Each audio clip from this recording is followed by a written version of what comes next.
After 7 years of existence, YouTube Music still has no crossfade option. It just doesn't exist. And there are also many other things that are just missing from YouTube Music. And I seriously wonder why, because most of these things are very easy to implement. And in general, the development speed and the lack of update information make YouTube Music sometimes feel more like a side project rather than a serious music streaming service owned by a multi-billion-dollar company. Which brings me to an important question. Is YouTube Music the unloved child of Google? And what exactly is it that makes the service feel so incomplete yet? You are watching an severely overexposed aspiring Alex, and I currently have 23 subscribers. This is how to make YouTube Music good. Let's start with the easiest fixes, the visual stuff. The first one, as I mentioned already, there are no playlist covers. Come on Google, how hard could it be to implement this? There are many great community playlists which look awful and amateurish because they can't have a cover. Look at my old Spotify library. And now YouTube Music. The next big thing, playlist folders. Why not? All these playlists are just floating around somewhere. Let them be organized. At least I can still custom order them like my songs, right? Wrong. There is no order. Except I want to name my playlist alphabetically.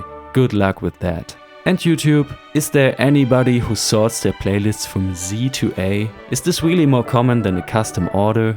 At least you can order them based on your last activity. Show only playlists or albums now, and the option is gone. Let's move on. When I'm in a playlist, why is the scrolling bar starting underneath the title card? How can it be useful this way?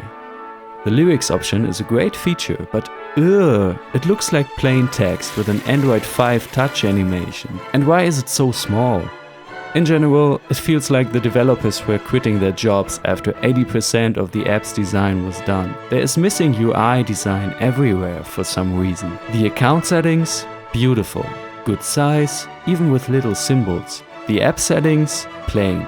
Weird spacing, a smaller font? And why are my membership settings here? And also here? Why are there random artist information when I navigate through the tab Related Songs? Great information, wrong place to show them. Swipe up to show this useful menu. Swipe down and nothing happens. Because you have to swipe down from this little area. Careful not to grab your notification bar. I was already talking about the missing crossfade option. Why is it so hard to add? You want to listen to a continuous album? Prepare for tiny pauses in between songs. In the navigation bar I have the tab Home, where I can select a mood and explore new music in an unlimited feed. Then there's also Explore. Wow, this one is small, that is awkward. Is there nothing more to explore with YouTube Music? Thumbs up though, that here you can actually leave your filter bubble for a second.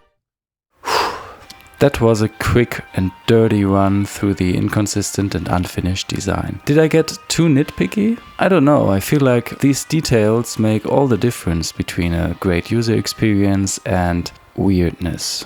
Talking about weirdness, let's discuss the queue and play next feature. Putting a song into the queue is easy, but where did it go? Oh, it always goes to the end of the entire playlist or album you selected the title from. Okay, at least you have the marvelous option Play Next. You want to play 2 or 3 songs before continuing your album?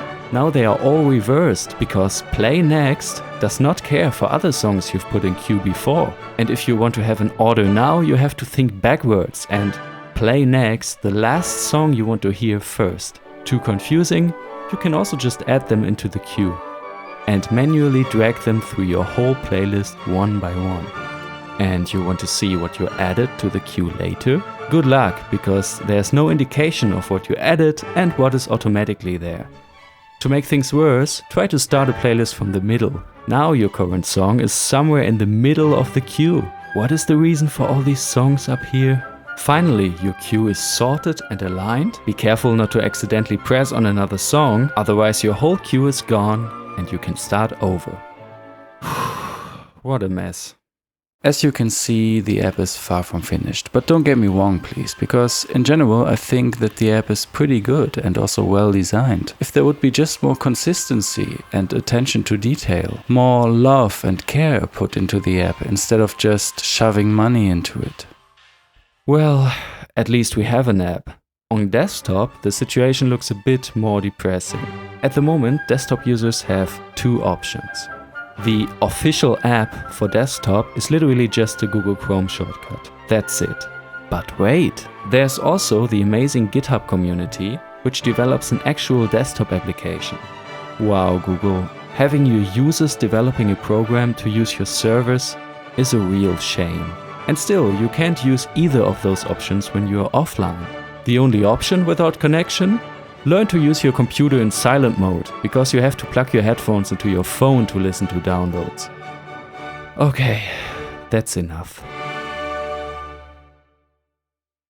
I've said a lot of mean things about YouTube Music, but only because I want things to improve. So to the responsible people at Google, just watch my video, follow along and fix all the clutter in your app. You will see the attention to detail and the work will in the end pay out. Of course, you could also just hire the GitHub team. I'm sure they would do amazing work. That's everything for now. Thanks to you, the viewer, for watching and your attention.